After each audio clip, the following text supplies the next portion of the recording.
Understanding your betrayed spouse. A quick reference: a manual for unfaithful partners. Author unknown. You betrayed your partner. Now comes the fallout. They discovered your adultery. You ended the affair and promised you'll never cheat again.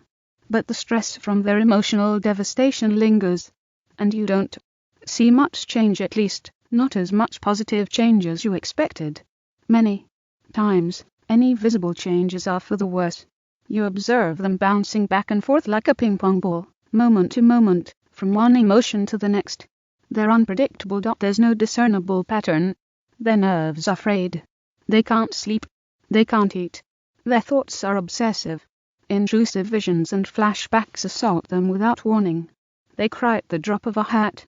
They feel empty, used up, exhausted. The stress consumes their energy and their life until they feel like there's nothing left. It's terrible. It's an ordeal for you to witness their tortured, depressed and angry states, and what's worse, you don't know what to do. You're not alone.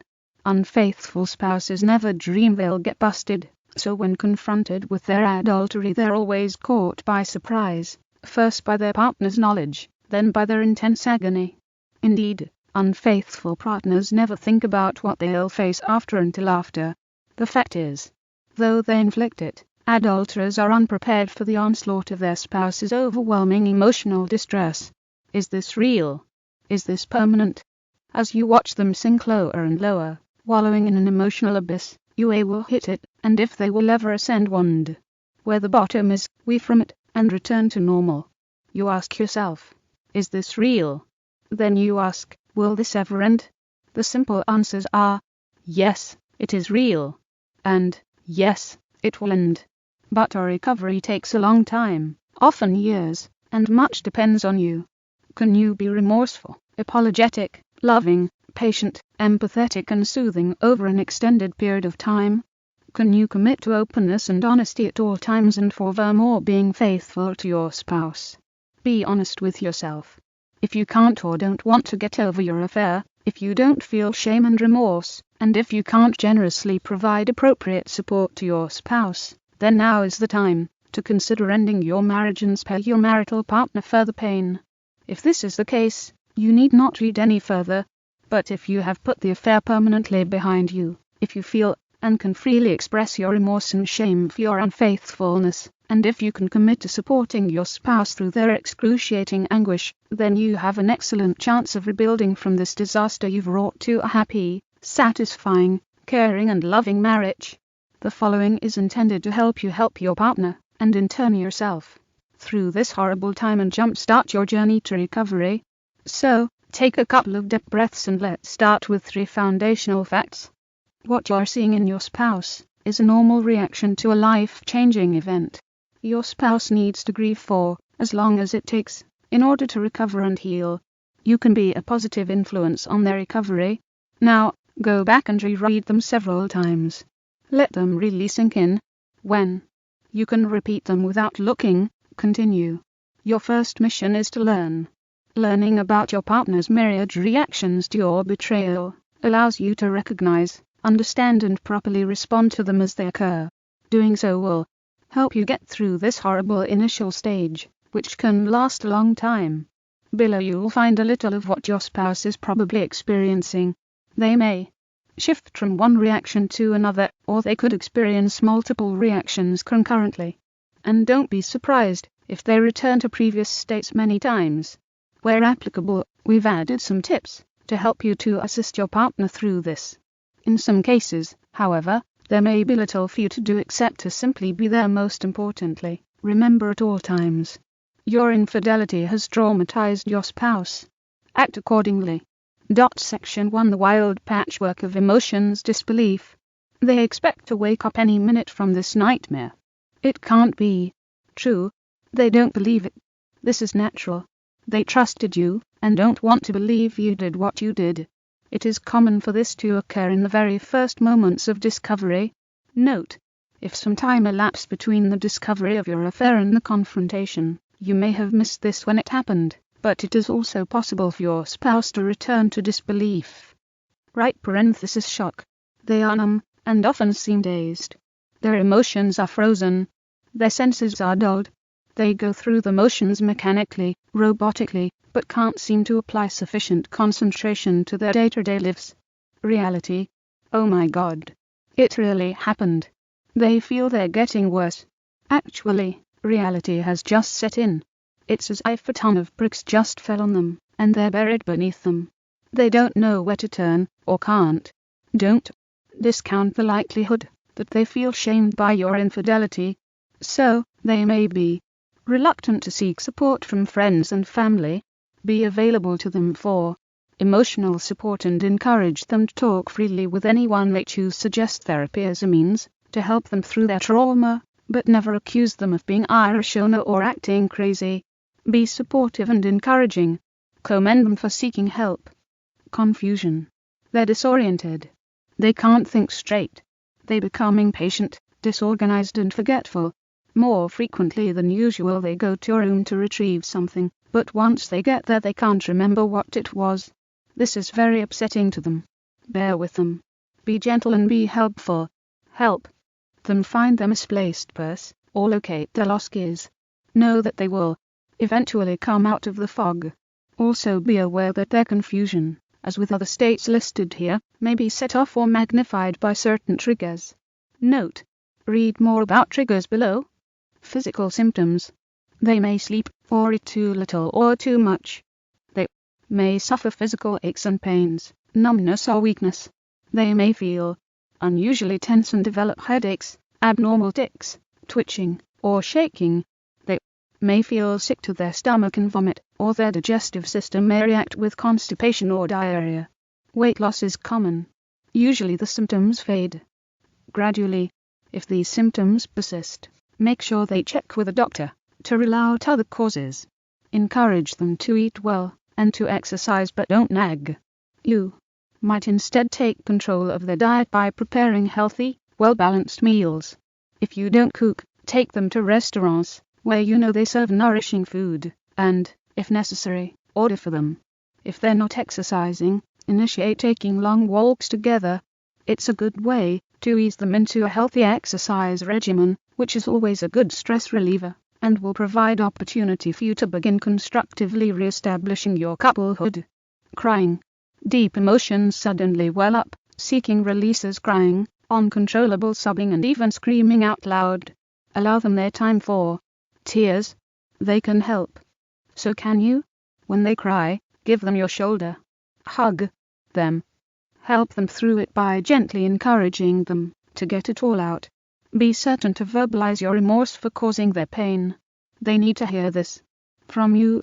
Note: right now, genuine, complete and repeated apologies are the best general use tool you have in your repair kit. That is why you will see many more references below. Read apologize in section 2. Self-control. They control their emotions to fulfill their responsibilities, or to simply rest from the pain.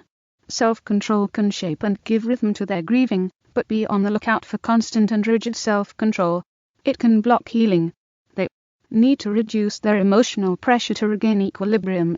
Allow them to vent. When it happens, be aware. Too much self-control means they are storing up much anger, and will release it powerfully, like floodwaters breaking through a dam. So, don't be alarmed if they suddenly lash out at you, your affair partner, or even themselves.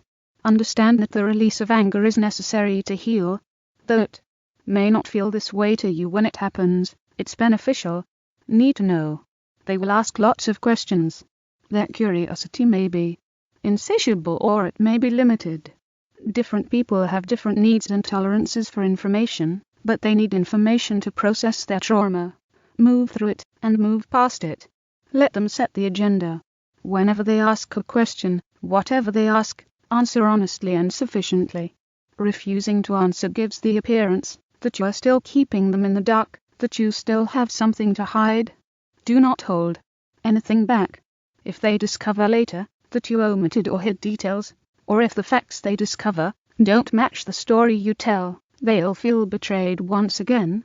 Follow the delivery of each new piece of hurtful information with an apology, and soothe them with another promise that you will never again be unfaithful. Why? They ask, why did you do this? They may or may not expect an answer, but they ask repeatedly. If they do want an answer, provide it and answer honestly. Even if the question is rhetorical, be aware that the question itself, rhetorical or not, is a cry of pain. And each time they feel pain, it should be answered with another apology. I can't stress enough how important this is. Be aware. Even if they are not verbalizing this to you, they are still silently asking the question why, over and over and over again. Injustice. They feel it's also unfair. You invited danger, you took the risk, but they suffered injury. They want justice, and begin to think like a vigilante. They may harbor a secret desire to do harm to you or your affair partner. They may want to get even by having a revenge affair. Understand that the aftermath of your unfaithfulness is an agony you have thrust upon them. Meanwhile, despite your betrayal and deceit, and the shame you feel, you and your affair partner may retain fond, or even loving memories of your affair. One of my patients described her feelings of injustice this way: I feel like a rape victim watching helplessly as the jury returns a not guilty verdict. Then, the assailant looks at me, points his finger at me, and laughs all the way out of the courtroom. How can this possibly happen? A sad truth of infidelities. It is unfair. Of course, there is no justice that can come from this. Betrayed spouses generally settle into this realization on their own, but they need to know that you understand how this plagues them. Note. Read. Share your feelings of guilt and shame in section 2. It explains the best way to help them through their sense of injustice, inadequacy. Their self-esteem is shattered. They feel belittled, insignificant, and often even unlovable. Just as you would crumple a piece of scrap paper and toss it in the garbage without a second thought, they feel you crushed them, discarded them, and didn't give them a second thought either. So, they question their own value. They wonder if you truly love them, or if anyone could. They need to know why you now choose them over your affair partner, even if they don't ask. Make your case convincingly. Be generous, but be genuine. They'll know if you aren't, and false flattery for the purpose of mere appeasement will only hurt them more. Repeating over and over again, they review the story, thinking the same thoughts. Do not attempt to stop them. Repeating helps them to absorb and process the painful reality. You can help them get through it by answering all their questions truthfully and filling in all the gaps for them. The more they know, the more they can repeat the complete story. The faster they process it, accept it, and begin to heal. If the story remains incomplete or significant gaps are filled in later, they may have to start the process all over again. Idealizing. Sometimes they remember only good memories, as if their time with you was perfect. They long to live in the past, before the affair came along and messed it up. Quote: assure them that you too remember the good times and want things to be good again. Remind them that you want an even better future, that you are willing to work at it, and, most importantly, that you want your future with them, and not your affair partner. Frustration. Their past fulfillments are gone. They haven't found new ones yet and don't seem interested in finding any. They feel they're not coping with grief right, or they feel they should be healing faster. They don't understand why the pain returns again and again. They wonder if they will ever recover and feel better. You can help them by verbalizing what they need to hear, even if you don't or can't fully understand it yourself. Be empathetic and assure them that under the circumstances they're doing okay. Remember that despite how much you have hurt them, you are still the one they chose as their life partner, for better or for worse. You may still be their closest confidant. As incongruous as it may seem, don't be surprised if they choose to confide in you over others. Bitterness. Feelings of resentment and hatred toward you and your paramour are to be expected. Don't be surprised if they redirect much of the anger that's really meant for you toward your paramour. This is natural. It's actually a way of protecting their love for you during the early stages. By restricting anger toward you, they allow it to be time-released, and only in smaller, more manageable amounts. Expect their anger to surface periodically, and give them plenty of time to work through it, so they can eventually let go of it. Understand that until they've worked through and exhausted their anger, they cannot heal. Waiting. The initial struggle is waning, but their zest for life has not returned. They are in limbo, they are exhausted and uncertain. Indeed, life seems flat and uninteresting. They are unenthused about socializing, perhaps reluctant, and they are unable to plan activities for themselves. Help them by finding ways to stimulate them. Plan activities for them around things that hold their interest and bring joy back into their life. Emotions in conflict. This is one of the most difficult manifestations, because there is so much going on at the same time, and their feelings do not always synchronize with reality. The most succinct description was provided by the late Shirley Glass, Ph.D. One of the ironies of healing from infidelity is that the perpetrator must become the healer. This means that betrayed partners are vulnerable, because the person they are most likely to turn to in times of trouble is precisely the source of their danger. The inherent conflict for a betrayed spouse is obvious, but Dr. Glass also recognized how difficult this balancing act can be for a repentant adulterer. On the other hand, unfaithful partners sometimes find it hard to stay engaged with their spouses when they know they are the source of such intense pain. The key, of course, is to stay engaged nonetheless. Be supportive and remorseful, and above all keep talking. Triggers. Particular dates, places, items and activities can bring back their pain as intensely as ever. It feels like they're caught in a loop as they relive the trauma. It is emotionally debilitating. Triggers can cause days and nights of depression, renew anger, and can spark and reignite nightmares, which may make them fear sleeping. Triggers can cause them to question if they will ever again experience life without the anguish. Get rid of all the reminders immediately. Gifts, letters, pictures, cards, emails, clothing, whatever your spouse associates with your affair. Do this with your spouse, so they are not left wondering when those triggers may recur. Never cling to anything that bothers your partner. It leaves the impression that your keepsakes and mementos, or any reminders of your affair, are more important to you than they are. Attend to your partner. Learn what dates, songs, places, etc. are triggers for your partner. Pay attention to your environment. If you hear or see something that you think might be a trigger, assume it is. Each occasion a trigger arises is an appropriate moment for you to communicate a clear and heartfelt message that you're sorry you acted so selfishly and caused this recurring pain. So again, apologize and let them know how much you love them. The occurrence of a trigger is also a good opportunity to express that you choose them and not your affair partner, which is important for them to hear. If a trigger occurs in public, you can still wrap your arm around your spouse's waist or shoulder, or simply squeeze their hand, but verbalize your apology as soon as you are alone again. It is very important for you to understand and remember this triggers can remain active for their entire life. Don't ever think or insist that enough time has passed, that they should be over it, because another sad truth of infidelity is your affair will remain a permanent memory for them, subject to involuntary recall at any time, even decades later. They will never be over it. They simply learn to deal with it better as they heal, as you earn back their trust, and as you rebuild your relationship over time. Section 2. What else can you do to ease their pain and relieve their stress? Make certain you've killed the beast. Your affair must be over, in all respects, completely and forever. You cannot put your marriage in jeopardy ever again. Your spouse has given you a second chance that you probably don't deserve.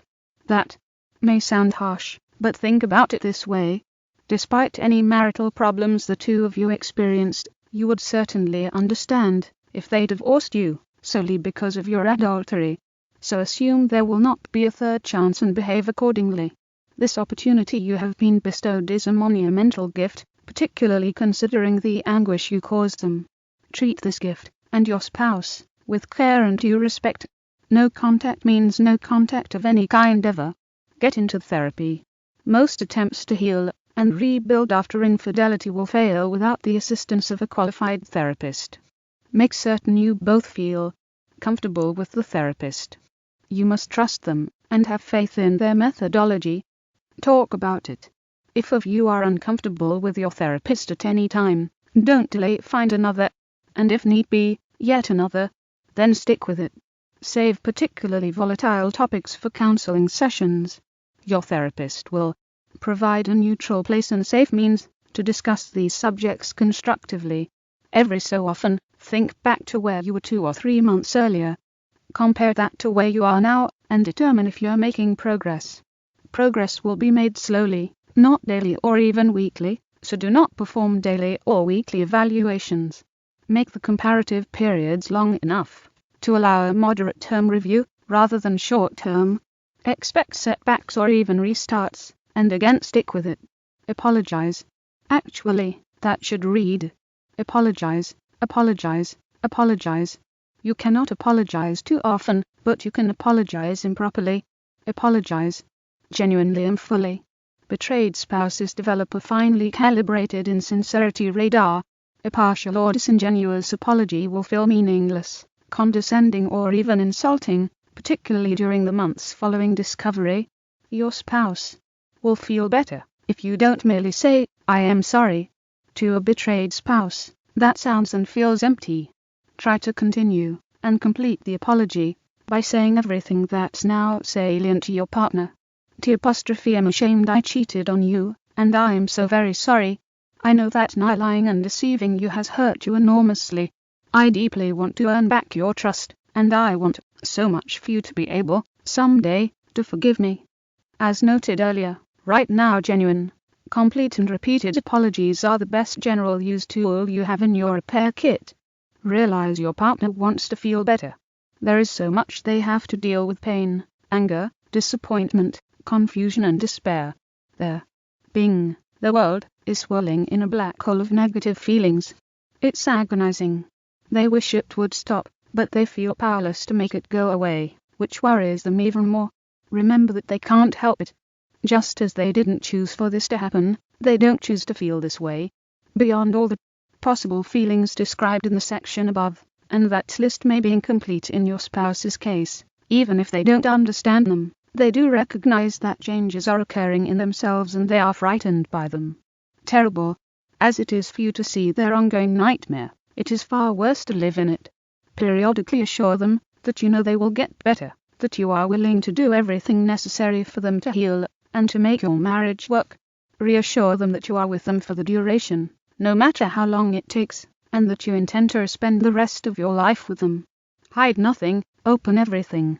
While they're greatly angered and hurt that you are emotionally and/or sexually involved with another person, they are even more devastated by your secret life, your lies and deception.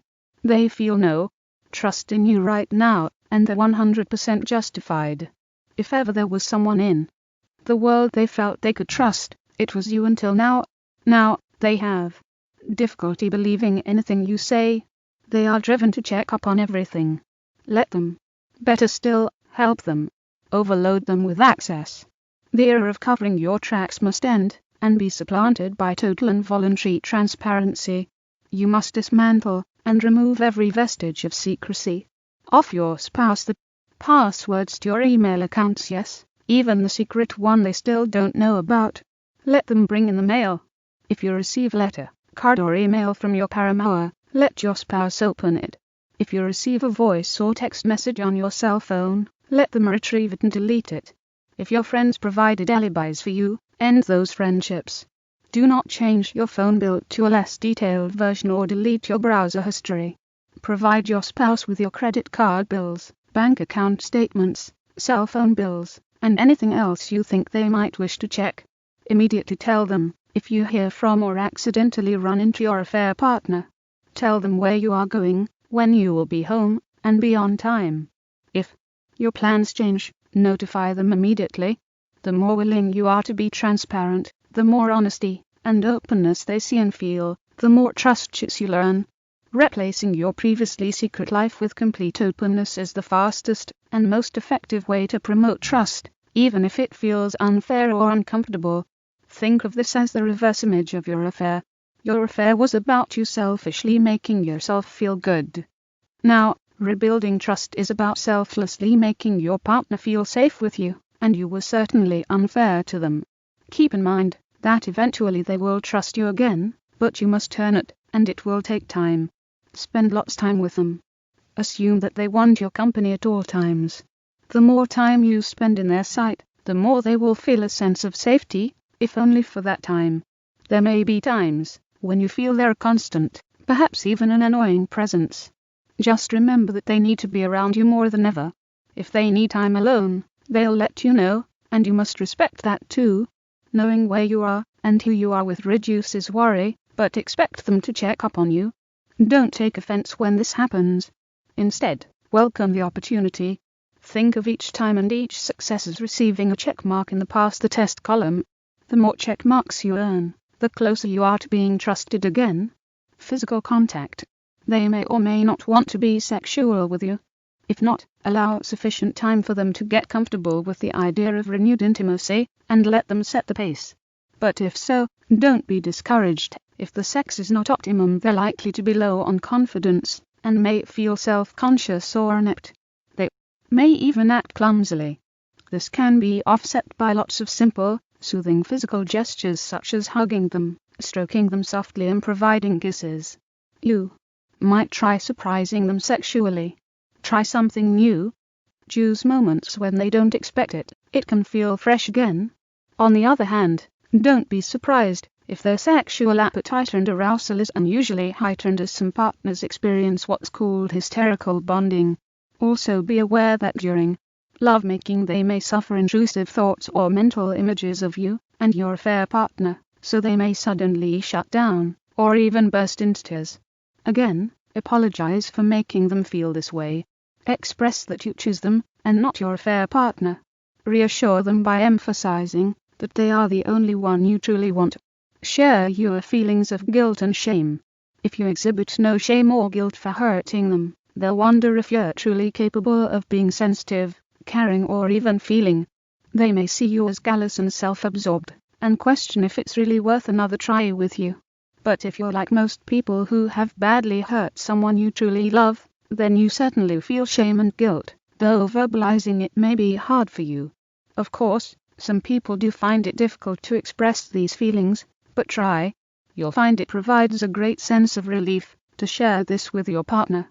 Moreover, do not fail to realize is how vitally important it is for your partner to hear it, to feel it, to see it in your eyes. It's a building block in the reconstruction of trust and the repair of your marriage. Do not underestimate the power of satisfying their need to know that you are disappointed in yourself. Your opening up about this will help them feel secure again, help them to heal, and help you heal too. Let them know you are happy with your choice to recommit. You probably think this is obvious, but to your betrayed partner, precious little is obvious anymore. They will wonder about this. Do not make them guess, and do not make them ask. Just tell them. If it doesn't seem to come naturally at first, it may help if every now and then you ask yourself, if they had betrayed me this way, would I still be here? Most of us would answer, no, even if we can't imagine being in that position. When people give second chances to others, they really want to know that it's meaningful to, and appreciated by, the recipient. So, express your thanks. Tell them how grateful you are for the opportunity to repair the damage you've done, and rebuild your marriage. You'll be surprised how much this simple, heartfelt act of gratitude will mean to them, and how it helps to re-establish the bond between you. Here's a great tip. You will find it's particularly meaningful to them when they're obviously feeling low, but they're locked in silence, and aren't expressing it to you. Just imagine in their moments of unspoken loneliness or despair, you walk up to them, hug them and say, I just want you to know how grateful I am that you're giving me a second chance. Thank you so much. I love you more than ever for this. I've been feeling so ashamed of what I did, and how much pain I caused you. I want you to know that I'll never do anything to hurt you like this ever again. I know I broke your heart, and it torments me. I want you to know your heart is safe with me again. These are beautifully comforting words, particularly when they're delivered at such a perfect moment. You can memorize the quote, modify it, or use your own words, whatever is most comfortable for you. The key is to include, in no particular order, all 6 of these components. A statement of gratitude, an expression of your love, an acknowledgement of your spouse's pain, an admission that you caused their pain, an expression of your sense of shame, a promise that it will never happen again. Unfaithful spouses I've counseled often report that this most welcome surprise is the best thing they did to lift their partner's spirits as well as their own. Section 3. So, what are the next stages, after they work through all their grief, pain and stress? Hope. They believe they will get better. They still have good days and bad days, but the good days outbalance the bad. Sometimes they can work effectively, enjoy activities and really care. For others, commitment. They know they have a choice. Life won't be the same, but they decide to actively begin building a new life. Seeking. They take initiative, renewing their involvement with former friends and activities. They begin exploring new involvements. Peace. They feel able to accept the affair and its repercussions, and face their own future. Life opens up. Life has value and meaning again. They can enjoy, appreciate, and anticipate events. They are willing to let the rest of their life be all it can be. They can more easily seek and find joy. Forgiveness. While the memory will never leave them, the burden they've been carrying from your betrayal is lifted. Given what you have done, the pain it caused them, and the anguish they lived through, this is the ultimate gift they can bestow. They give it, not only to you, but to themselves. Be grateful for this gift, and cherish it always. Rejoice in your renewed commitment to spend your lives together in happiness. Celebrate it together regularly.